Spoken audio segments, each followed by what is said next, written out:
लोकसभा चुनाव के बाद विधानसभा उपचुनाव समाप्त होने के साथ ही बटेंगे तो कटेंगे और तमाम बयान सत्ता के गलियारों से लेकर आम जनता के बीच में जगह बनाने में कामयाब हुए। विपक्ष की राजनीति सबके सामने आई, लेकिन अचानक मंदिर मस्जिद के नाम पर तमाम तरह के सवाल न्यायपालिका से लेकर सरकार और विपक्ष के सामने चुनौती बनते दिखे। लेकिन इन सब के बीच आखिर अचानक यूपी की राजनीति में इतना बड़ा परिवर्तन क्यों देखने को मिला? कहीं ऐसा तो नहीं कि 2027 के विधानसभा उपचुनाव की बुनियाद अभी से तैयार की जाने लगी है और यही बुनियाद कहीं न कहीं वोट बैंक को साधने की कोशिश और वोटों के ध्रुवीकरण के रूप में भी मजबूत कदम हो सकती है? ये कुछ ऐसे सवाल है जिनका जवाब आज की इस रिपोर्ट में हम आपको दिखाएं या बताएं।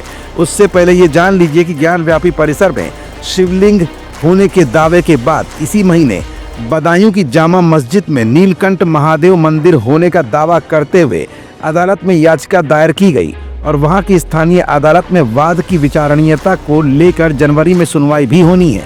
इसी बीच नवंबर महीने में ही संभल की शाही जामा मस्जिद के हरिहर नाथ मंदिर के दावे को लेकर दायर याचिका पर अदालत के आदेश के बाद सर्वे के दौरान हिंसा भड़की।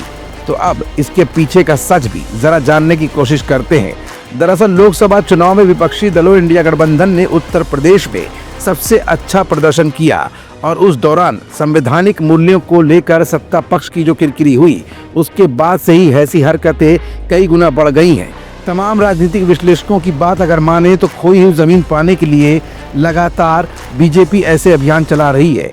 यूपी में 2024 के लोकसभा चुनावों में कुल 80 सीटों में भारतीय जनता पार्टी को 33 और उसकी सहयोगी राष्ट्रीय लोकदल रालोद को 2 और अपना दल एस को 1 सीट मिली, जबकि इंडिया गठबंधन की प्रमुख घटक समाजवादी पार्टी को 37 और कांग्रेस को 6 सीटों पर जीत हासिल हुई थी।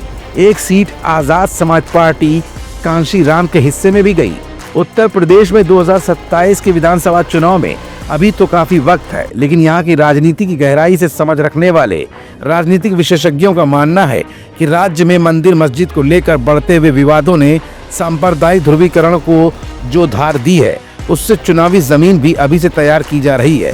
राजनीतिक विश्लेषकों ने हाल में ही हुए उपचुनावों में हिंदू एकता की जमीन तैयार करने में बटेंगे तो कटेंगे जैसे नारों के अहम भूमिका अदा करने की बात भी मानी है।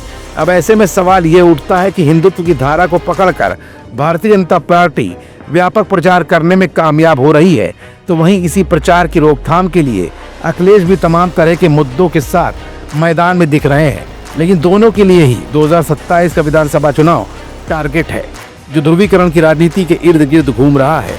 अब ध्रुवीकरण की राजनीति में सत्ता पक्ष को फायदा होता है या फिर विपक्षी गठबंधन इंडिया 2027 तक सत्ता पक्ष के इस प्रोपेगेंडा को रोकने में कामयाब हो पाएगा?